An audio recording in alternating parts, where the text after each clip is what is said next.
So I want to come out here and it's a bit loud, I think, but I just want to let you know that I think I committed presentation malpractice because I asked some tough questions of the Facebook people before I got on stage, which pretty much guarantees that they got me in their sights. I'm actually really pleased to be here. And Joe and Dan asked me if I would talk to you guys. I said, fantastic. And I said, what time will you schedule me? Last person on. Generally a tough time to come on stage. So I want you to try and stick with me. I want to boil it down. I'm going to want to talk about three things, right?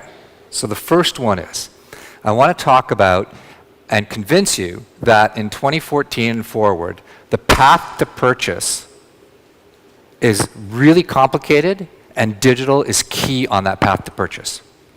So I got some data around that. Number two, I want to convince you that you are sitting on a gold mine of untapped potential right now. Right? So I'm going to walk through why that's the case, and I hope that at the end of this at the end of this presentation, there's at least 2 to 3 things that you want to do immediately, because if I do that, then I feel I've really done my job. And the third thing is perhaps the most difficult part of this presentation, and that is, I hope that you stay awake until the end. So I have some strategies around that. So I'm going to begin with a story. And the story dates back almost 12 years ago now. And at the time, I was working in the federal government, and I was asked to evaluate a campaign that had been done. And it was an 8-figure campaign to try and get people to do something. And it had a call to action. There was a digital component to it. And they spent 8 figures for this campaign. They reported it. The agency reported against, what did the agency report 12 years ago? What would an agency report 12 years ago in terms of success?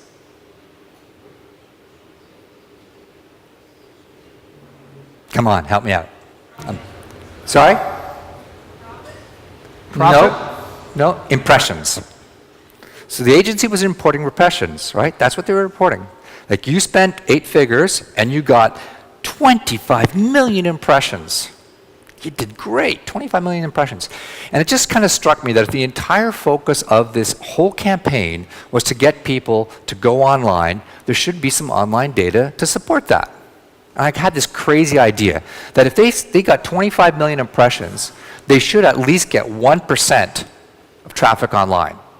All right, so anybody want to guess what the percentage of traffic online that campaign drove? Was it 10%? i.e. 2.5 million visits. Higher or lower? Higher. Lower. Was it lower than 1%? i.e. yes. Was it lower than 0.1%? Was it lower than 0.01%? It was. My theory was if they had just taken the money and given $500 to people on the street and asked them to go to the site, they would have had better impact. Right? So the reason I'm telling you that little parable is because I am fascinated by impact. Impact really matters to me. And so why I have this slide up here is to say that the approach that I decided to take for today was based on the work that we do with other clients, which is looking at their data and comparing it to larger groups. Is that me? And comparing it to larger groups. So that's what I've done today. I've compared it to larger groups. So my conceit is this. My conceit is really simple, is that you are sitting on a gold mine and you're not maximizing that gold mine. My whole purpose today is to try and help you understand whether or not your digital assets, website, digital asset, mobile site, digital asset, Facebook page, digital asset, Twitter feed, whatever the digital asset might be, is performing for you. So let's go. Any of you seen this slide? Right? So Google came out with this not too long ago. It was published in November of 2013. There are 24 different points on the path to purchase in the auto industry. Right? 24. In 2011, when they came out with the Think Insights auto study, there are 18. So it's grown. It's grown. Oops. Yeah? Want to switch out? No worries. It's better for them, but that was my way of keeping them awake, the big bursts of noise.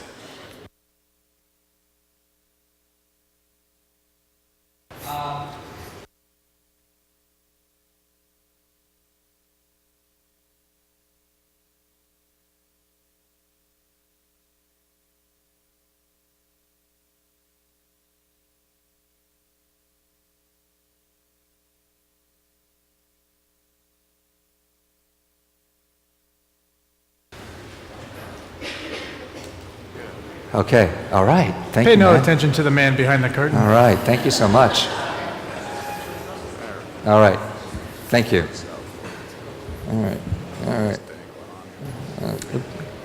Are we good? Great. Okay, excellent. Thank you. These guys actually worked really, really hard. I was the pain in the ass consultant that came in there and said, you got to change this, you got to change this, got to change this. Anyway, the thing that I think is really interesting here is that when you take a look at the total share of search queries, so Google goes and takes a look at their database to try and understand what are people searching on, and then it can map it to the sites they go. So they're looking inside the stuff that we never get a chance to see. What they're able to say is that there's a big growth, in this case 22% growth in the in segment, but overall cross-shopping is the norm. So, and on that path to purchase, remember, I think it's about 3 months is the time that people are in the market for a car. On that path to purchase, mobile plays a key role, digital plays a key role. Digital plays a key role. It's about 8 of those touch points are happening digitally, right? So it's a third of the 24 are 8. So quite clearly, we've got a lot of digital touch points. We need to understand how they're performing for us. We just need to understand that. It's just kind of a key thing. But the problem is that we're always distracted by the shiny new ball, right? There's always something new that's being thrown at us that we need to do. It's really confusing when you're trying to run a business and somebody comes and says, oh, you now need to do this. Oh, you now need to do this. Everybody's doing this. It's confusing. You're spreading your marketing efforts really, really thin. You're not mastering anything. You're really wide but very shallow. So, did that go for it? It did. All right, so we have the shiny new marketing object. And part of the reason in digital that this is really, really a problem is that we are really good at understanding numbers. We've had a long, long time to understand numbers when it comes to finances, right? But when it comes to digital, we don't really understand it. So you have a vendor that comes to you and you're the client, and the vendor starts talking about things like this. Whereas you as the client are thinking like this. So there's a disconnect. We're not talking the same language. So my challenge today is to try and get us talking the same language. So what did I do? I got access to the GA, Google Analytics, shorthand is GA, implementations for about 80 different websites, or plus, about 80. And I looked at 40 of them, a representative sample of those, right? Just went in. And what we do, remember that first slide that I showed you? We have a way of kind of looking for what we call red flags for issues related to a GA implementation. And what I'm going to present to you is what we found, and more importantly, what the opportunities from that are. So, quick joke. A pessimist is somebody who? Glass is half empty. An optimist? And an optimizationist? 50% too much glass. All right. So, this is a classic screen in Google Analytics. If you've never seen it before, this is a screen that most people reference. What is this screen? This is an actual screenshot of a dealer's traffic from the period January to September of this year. What you're looking at, I hope this is a laser. Yeah, it is great. What you're looking at up here are the number of sessions in dark blue and the number of pages per session over that time period. And there's a big fat number here, 10,000. There's another number, 5,000. And most people look at these things, number of sessions. Wow, it's big. It's good, right? We've got lots of sessions. Sessions is the new term for visits. Is that good? Is that a good measure of success? Most of our clients never look at these numbers because they don't mean anything. The thing I loved about what Eddie and Brandon were talking about was they were talking about people. I don't care about the big numbers, I care about people and events. Which brings us back to this key thing, and that is to understand whether or not your digital assets are performing. You don't want to look at these numbers, which are just kind of meaningless. You want to look at them against business goals. So key performance indicators are business goals that are aligned in some way, shape, or form to what an outcome that you want. So, let's try this one more time. You can define a whole bunch of business goals. In fact, again, Eddie and Brandon had a bunch of them up there. These are just some kind of generic ones that you might have, but just help me out here. What would be a business goal that you'd want to have somebody do on any one of your digital assets? Let's say your website. What would be a goal? Sorry? Somebody said something? A sale? I mean, actually buy a car without even coming into the store, right online. Fantastic. That's what I call a unicorn, right? We all love them, but they're really rare. How about book a service appointment? Service appointment, simple. Yeah, I think somebody's reading. Anything else? Click the chat, looked at a video, looked at the inventory. There's a ton of goals you could figure out from your site that represent value events along the path to purchase. And the idea is to take those goals and to slot them into where somebody might be against this kind of classic funnel. So when somebody is at the top of the funnel, you can expect them to be doing some type of actions which are going to be different from the goals that you have further down the funnel.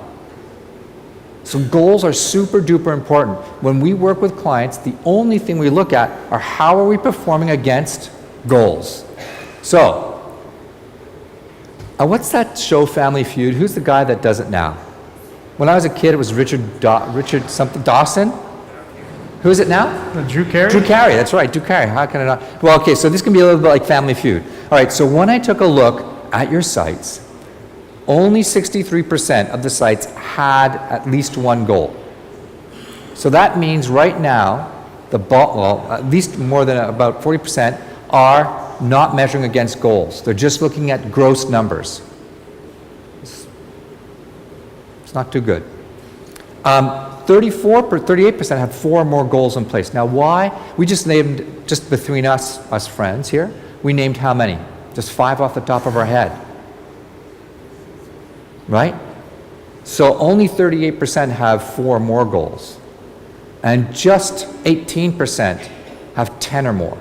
Now Google gives you 20, and it gives you 20 because what they feel is that you're going to at least get to 15.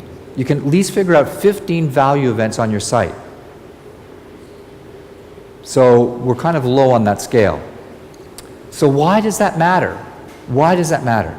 So you're actually looking at real data from one of the sites that we looked at, and you're looking at over here the source of the traffic that came to the site. And here you're looking at a bunch of numbers that most people look at, like sessions, and over here you're looking at the 2 goal events, which by the way are called the same thing, but they're 2 different goals. And if we kind of look at Google is sending a lot of traffic, and of that traffic, 4.5% approximately are completing goal 1, and 9% are completing goal 2. Well, that's actually really interesting. What's going on between those 2 goals that I have a difference in conversion rates? Let's take a look down here. Yahoo drives not much traffic, but look at the difference in goal completion rate over here. Huge difference. Why? What's going on there? Now it's a small number, so I might not spend a lot of time there, but that's interesting. And this last one over here is an email campaign that didn't send a lot of traffic and actually had no goal conversion rates. So this email was not successful. So if you have goals set up, you're able to understand, and one of the things the Facebook team explained to us really clearly is that at different points in the funnel, in the path to purchase, people have different intent and will likely do different things on the site. So understanding which channel is actually driving traffic at different points in the funnel is actually really important. Okay. If I take a look at what I would call goal quality, right? So remember, 63% have at least one goal. Want to understand goal quality. We have here that a number have, 23% have high goal quality, about 13 have low goal quality, but 28 to plus 38% have what we call low or not able to evaluate goal quality. So a goal quality reflects the alignment of that goal to the business objectives of the organization. And from what we could tell, that was pretty low, which is an opportunity missed. So my first takeaway for you, go back to your sites and take a look at the goals. And then ask yourself, am I happy? And do those really reflect whether or not that asset's performing against what I view as being business value? Are we good? All right, so now let's go to the second one.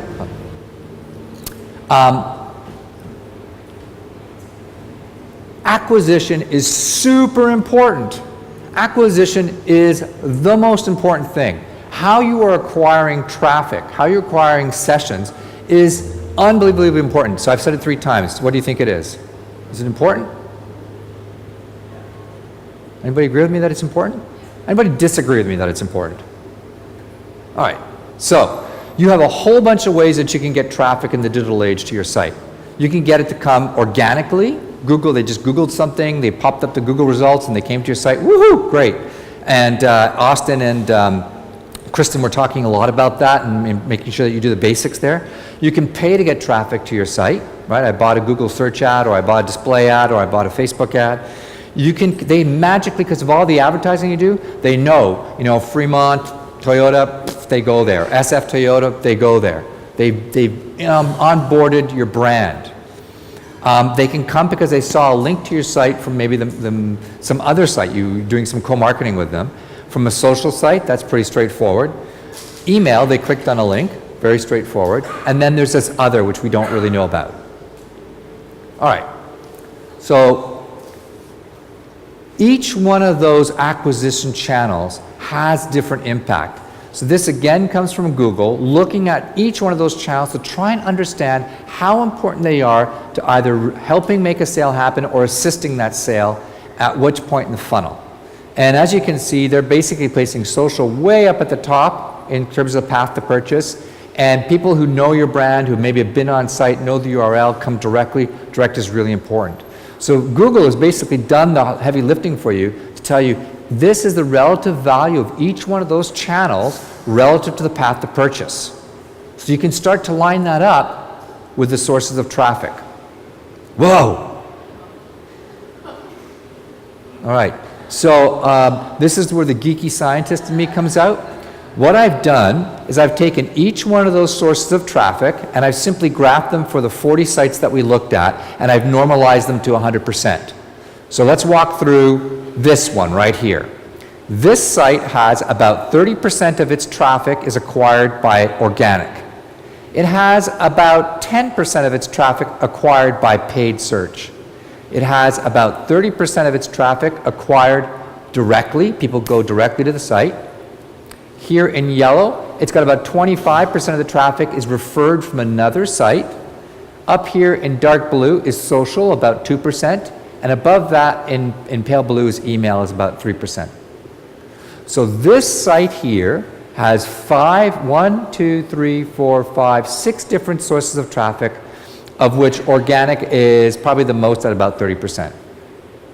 Now you can follow this, and what you see is that I then ordered them from the highest organic to the lowest organic. So this one over here is getting about 70% of its traffic organically, about 15% is coming direct, and then it's got some referrals. So it doesn't have a very robust acquisition ecosystem, right?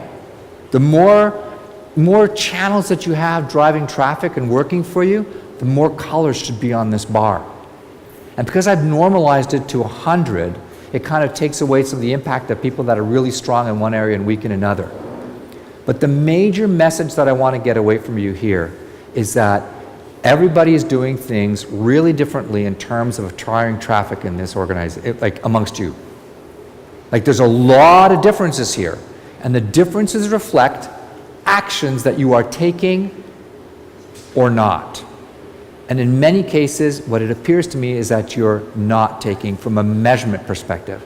So let's walk through that. All right. Are you investing in paid search? I was asked earlier on, I need a show of hands, how many have paid for Google AdWords or display or YouTube or any form of paid search? Hands up. So look around the room. Is that 60%? The data shows us that 40% do not appear to be spending any money on paid search because we couldn't pick it up in this graph. This little thing, orange here, there's a bunch of sites here in which there's no orange. And I don't believe that's the case. I actually think you are spending money on paid search, you just haven't hooked it up.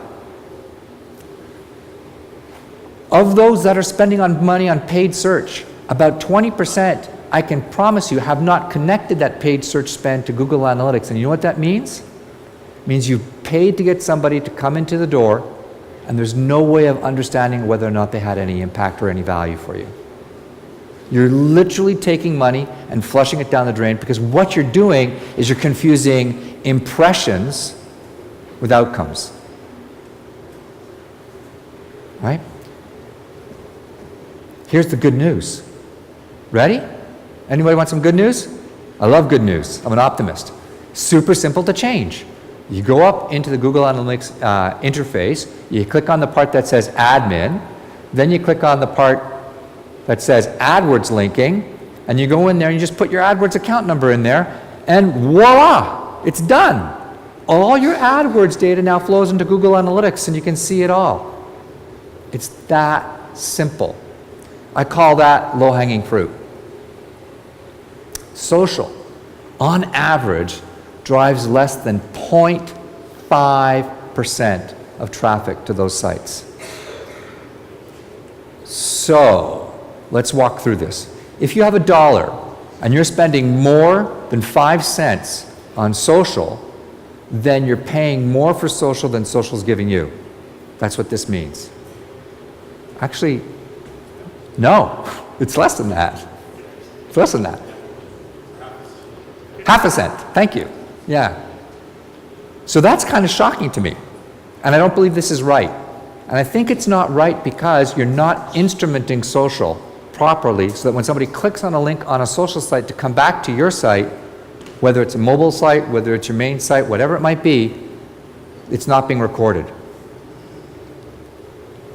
10% appear to be, so Kristen and Austin talked about all that email that's being sent out, right? They're not instrumenting the links on email to be read by Google Analytics, which means that you can't understand whether or not that email actually caused people to do things on the site. So they presented information like the number of new visitors and the time on site and the average number of pages viewed.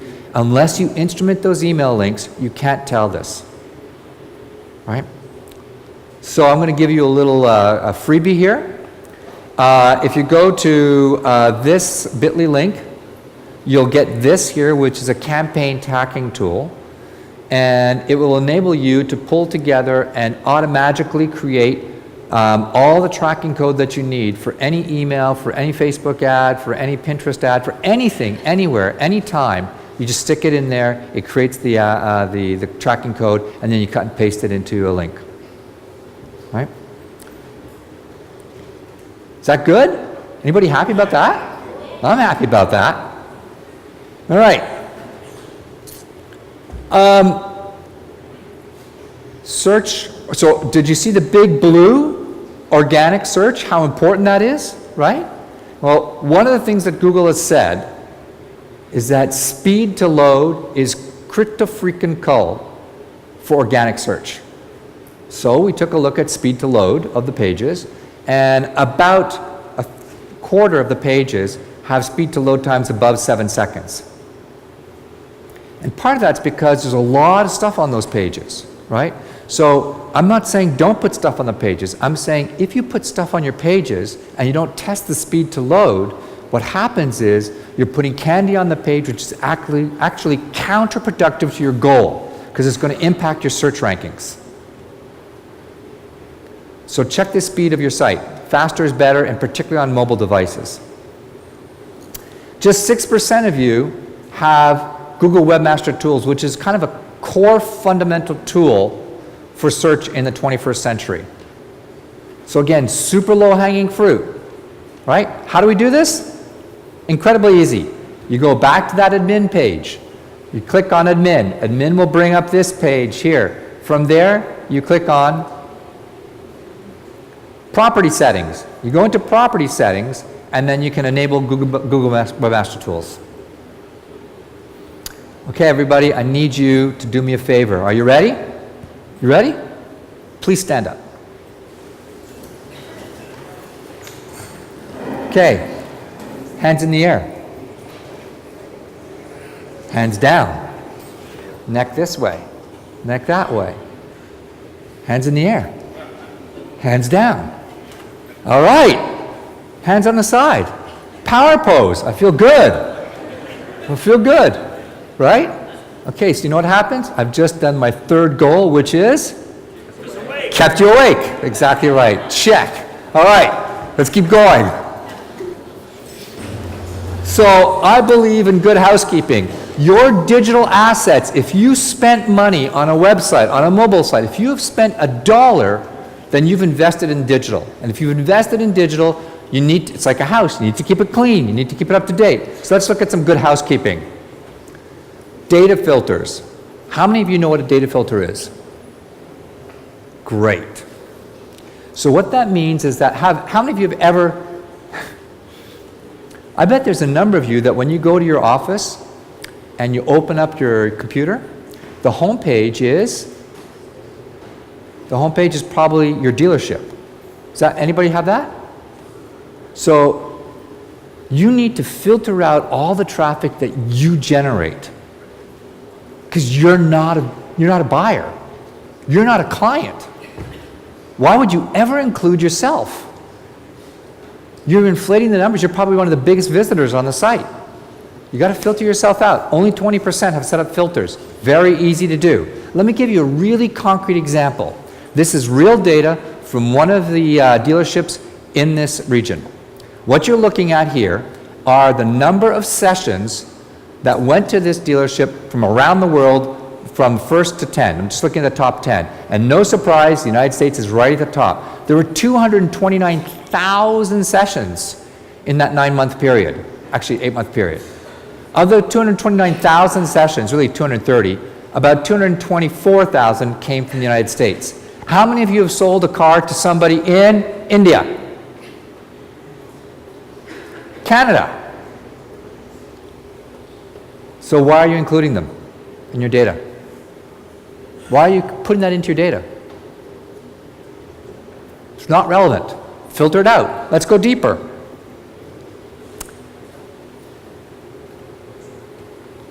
Now I've decided to just click on the United States. Now I'm only looking at the US. In the US, there were 224,000 visitors from the US. Of those 224,000, fully 193,000 came from California. Now, it's possible that you sold cars to people in Nevada and Pennsylvania and Washington and maybe Florida, but I don't think so. So if you don't sell vehicles to people in those areas, then you should filter them out, right? That makes the number big. If you're measuring success based on the number of sessions, the 229, you want them in. If you're measuring success based on the number of sales and value events, you want them out. Let's go deeper. So now I've clicked on California, and at the top of the list I see Sacramento, Stockton, and Modesto. And of the 193,000 visitors, 140,000 came from there. Now that's a better number. That's a truer number. And by the way, I haven't filtered out you, right? Your own dealership there. So that's a very simple thing to do. Now, why is that important? Here's why it's important. If you had 4,900 conversions on your site, and you divide those 4,900 conversions by all the sessions, you get a conversion rate of 2.1%. It's good. But if you divide it by the smaller number of people that are in your market, that works out to be a conversion rate of 3.6%, which guess what, people? You've just given yourself, a 65% improvement, and all you've done is just filtered out traffic. So think about how your spend now starts to change, right? because you're spending money to get that traffic, but you have a better denominator. So, temperature check. Is this interesting? Is this good? Is this valuable? Should I continue or should we just go drinking? Let's keep it going. Keep going. Okay. I'm going to skip that one. There's something on the web called the non-human. Ever heard of that? No, it's not a Canadian. I'm a Canadian by birth, and I am human. It could be Akamai. It could mostly be click farms and things like that, people that are scraping your site, competitors like GM, I am absolutely certain, or Honda, I'm absolutely certain, is scraping all the competitor sites, running right through them. These are bots. They're trying to understand what the delta is between today and yesterday. They're comparing prices in different regions and doing some analysis on that. So there's bots, right? So only 15% are actually filtering out bots, from what I could tell. But those are absolutely something you need to filter out. And, right, how many of you actually care about when somebody comes and says, picks up the phone and says, I'm wondering, do you have a 2008 Toyota Highlander hybrid on the lot? Somebody calls you and says that. Is that interesting? That person's probably pretty far down the path to purchase, right? So guess what? You actually have that on all of your sites. It's called the inventory, right? And if I take a look at one of these sites, I see that you have this wonderful little bar up here, and so I just typed it in, Highlander. How many people don't have a site search on their site?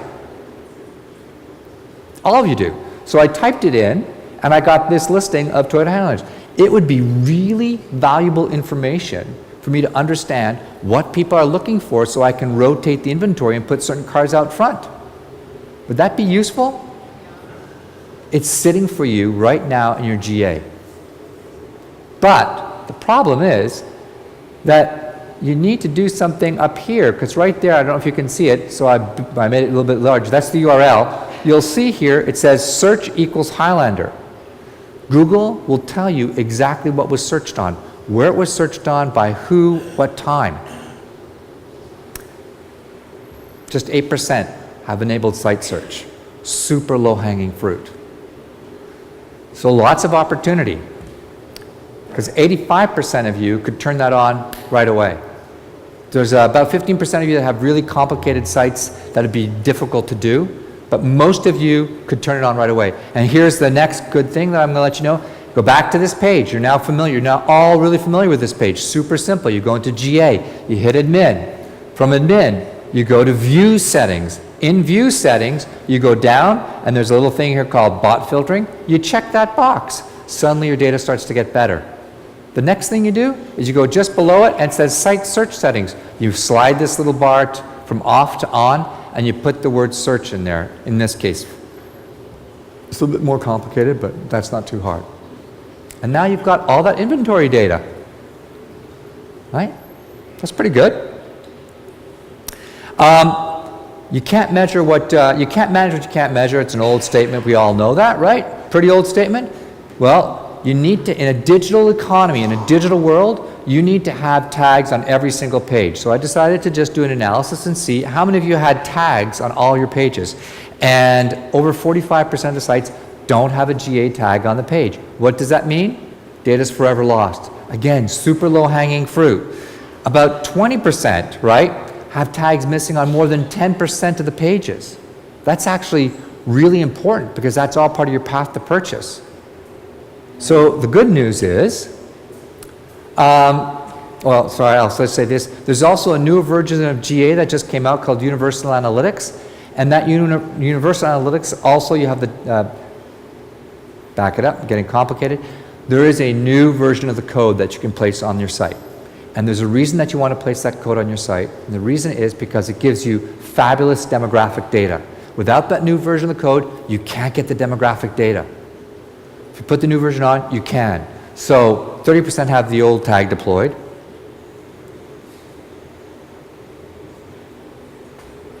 And if you want to know what version you have, and if you want to find out what pages don't have tags on them, you go to this link right here, which will give you this tool right here. You download this tool right there, and it will crawl your pages and let you know which ones don't have a tag on it that you need.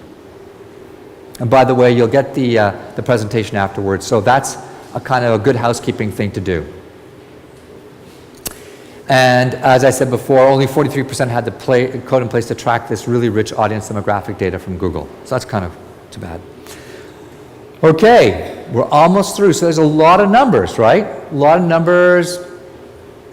But what I'm really trying to get at is this common concept that there's a lot of low-hanging fruit for you with just doing some of the basics on GA. We're good with that? All right. So let's talk about mobile. Mobile is really important. You've likely all seen this slide. Search in mobile is like, I don't know, chocolate and peanut butter. You know, name me another good pair like that, like cheese and wine, like Chicken and waffles. chicken and what? Waffles. Chicken and waffles? That's right. Chicken and waffles, that's good, that's good. I'm not sure, sorry Dan, not sure. But it's a good try. So if you take a look at this, you see the importance of search, you see the importance of mobile, so let's take a look at this a little bit deeper. Mobile is growing by leaps and bounds. The data is conclusive in that area. In just 3 years, you've gone from 18 different touch points on the path to purchase to 24, of which 8 are mobile. Growth of mobile has really gone big. This is for vehicle purchasers. So I decided to take a look at the percentage of traffic to your sites that's coming from desktops versus mobile. And by mobile, I mean phone and tablet. And I graphed it. And so this is getting fairly geeky again. There's a very linear relationship because it's basically, it's either mobile or it's desktop. And the linear relationship has a fairly steep slope. And what you see here is that there are these people over here that have very low mobile access and very high desktop access. And there's other ones down here in which the mobile access is in excess of 50%. In excess of 50% of all visitors are coming on a mobile device to these sites. And this is over a 9-month period. So essentially, I would say anytime a number gets above 25%, I really got to think about it. And in this case, the bulk of you have mobile above 25%. And I graphed that here. Just looking at it a different way. I'm now taking a look at the percentage, absolute percentage of traffic that's coming for the 40 sites from phones in blue and tablets in orange. What I think is really interesting from this graph is that tablets don't change. So this is your data. It's your data. Tablet access doesn't change. And if you look at the stats about tablet access, what they say is that people really use tablets at the end of the day while they're watching TV. So tablet access is very consistent. What changes are the people that are using their phone to visit your sites. In some cases, it's extremely high, and in some cases, it's very low. But basically, the average is around 20%. In my books, when any audience is at 20%, I need to pay attention to it in a big way. By the way, does that shock anybody? Who here is surprised by that number? Who here is doing something specifically to address that number? Yeah? It's one hand went up, which is good. Way to go. Gold star. Gold star, take a bow. Very happy. Anybody else? Oh, okay, good stuff. We have 2. What I'm saying to you is that I believe that's opportunity. That's what I'm saying. Data from Google, basically looking at online videos on the rise. I'm not going to walk through this slide. Online video is on the rise. We heard it many times today. Online video is very important in the path to purchase because it's a thing that gets people to then go visit a dealer, right? If I look at your sites, you have a lot of online video.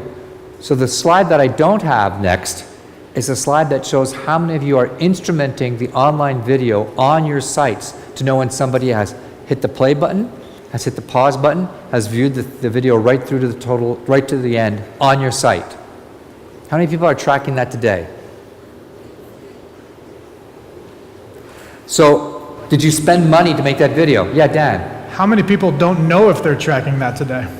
How many videos were watched and how far each video was watched? So this is a thing for me, okay? I mean, it's just between us friends, right? You spent money on the product, right? That 8 figures to have that impact.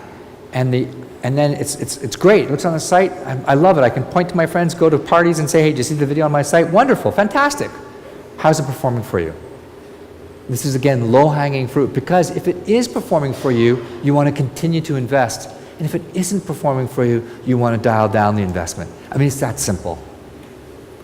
So I'm going to let you in on a little secret. Google bought a company called Odometry. Anybody heard about that story? They bought Odometry. Odometry has this very cool measurement platform for video. And Google's going to be integrating those things at some point in time where you'll be able to run an ad and through Odometry, so if you're using GA now, you'll be able to understand, did that video ad actually or did that TV ad or did that offline ad of any type, that non-digital ad, did it have an impact on my digital sphere? So that's coming.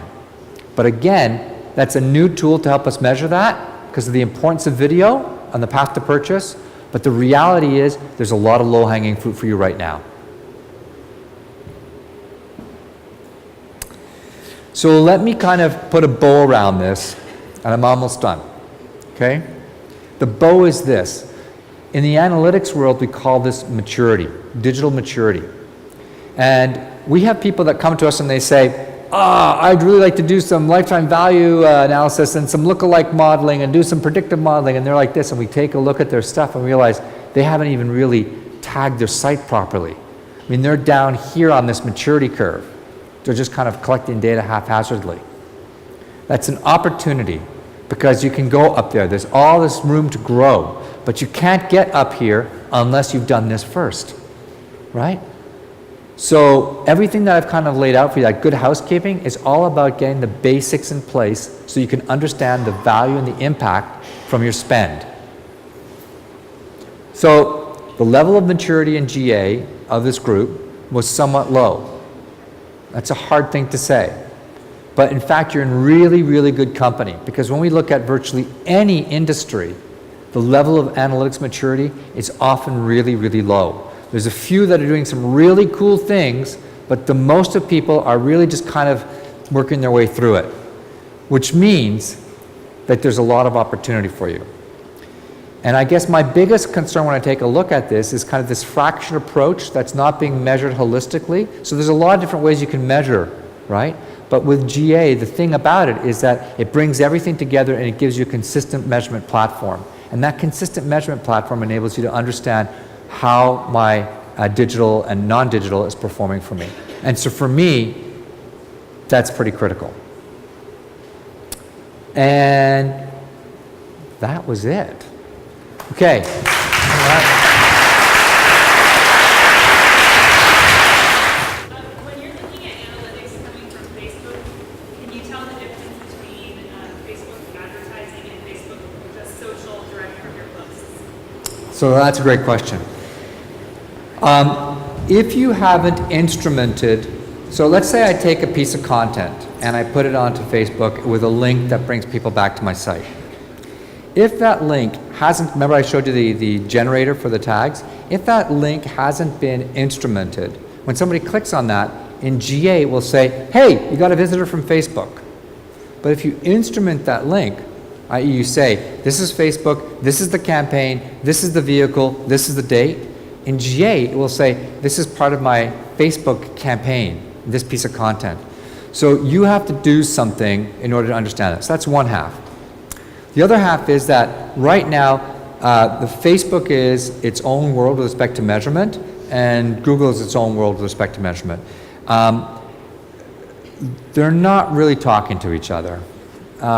And you know, I understand why. It'd be really great if there was a connector in. So for example, if you post something to G+, all of the stuff automatically gets flown into or gets sidled into analytics.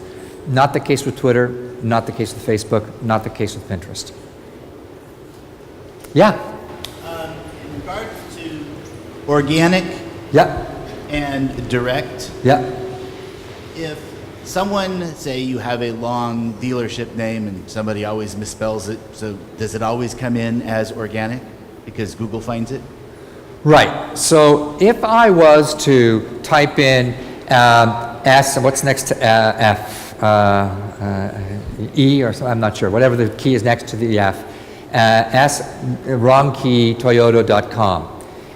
Google would not resolve it unless I've bought the domain name and I'm doing the resolution, right? 301 redirect. Right. If I haven't done that, Google will throw up a search results page which will say, did you mean? And then it will take me to that. And so I will appear to have come as an organic search as opposed to direct. But will you permit me to kind of go a little bit deeper on that? Go ahead. All right. All right. Okay. So this is the danger. You know, there's a fine line between lecturing and teaching. I'm never sure which side I'm on. So maybe I'll just do this. So if you send email, right? Let's say you send, how many people send email? Great, you're sending email. But you receive email, and there's a link in that email. And what's your email reader? Most people have Outlook, let's say. And you click on that link in Outlook. What does Outlook do? Opens a web browser. It opens a web browser. And so you appear in the GA data as? Direct. Direct. So if you have not instrumented that link, right? So you put down the parameters to tell Google, hey, when somebody comes here, this is actually an email, it's not direct. Google takes that and shoves it into the direct pile. So for those sites that had a very high amount of direct, you could say, it's great, my brand is so strong. Look, I got 23% of my traffic is direct. People are typing it in. All that money I'm spending offline and billboards and TV, it's having a lot of brand recognition. Or it could simply be that you haven't done a good job of instrumenting your email. So if you send email and you haven't instrumented those links so that Google recognizes that they are actually email, you're inflating your direct. Yeah, and that's especially important, folks, because I know there's a lot of service emails going out as well. So make sure whoever your provider is does exactly what Alex just recommended there. Take an extra 2 seconds, build that URL extension on the back end. Your customers will not see it. It's underlying. You can still have your vanity URL that it looks like it's going to go right to your website, and it will. It'll just have that extra piece of code that'll make it more obvious once you get into your analytics to figure out where exactly those folks came from versus, again, falsely assuming that they just happen to remember your URL directly and typed it right in, which is rarely the case. And the truth is, if you're using Brightmail, Constant Contact, Exact Target, Silverpop, MailChimp, or any of those, they have a little connector to GA, which you can switch on, and it will automatically make that happen. You mentioned the use of webmaster tools and saying the importance of installing that or making sure you're monitoring that. Can you tell the audience why that's important? Well, the truth of the matter is, Scott, I think you could tell them better than me because you're much more expert on SEO than I am. But here's why.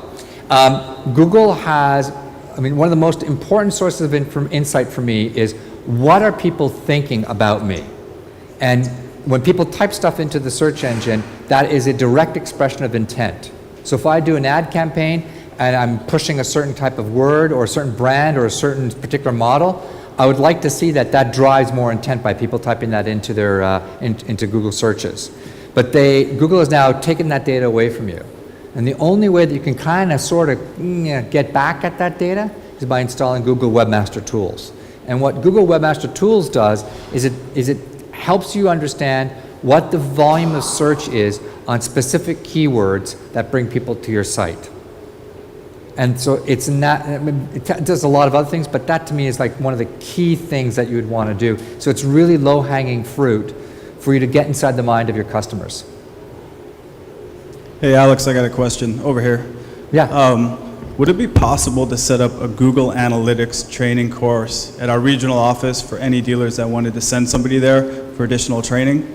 And that's kind of a softball. I think you know where I'm going with that. I think we could maybe, okay, sure.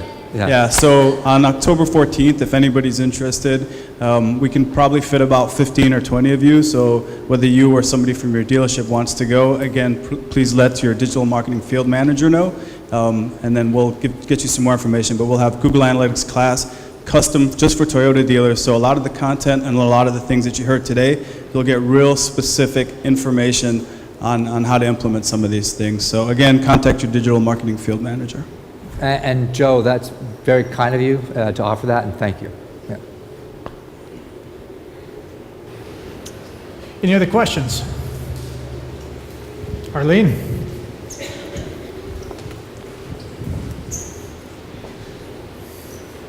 Could you tell us maybe the importance of maybe connecting AdWords to Google Analytics? Because we're working with a vendor that's not allowing us to link those accounts up. And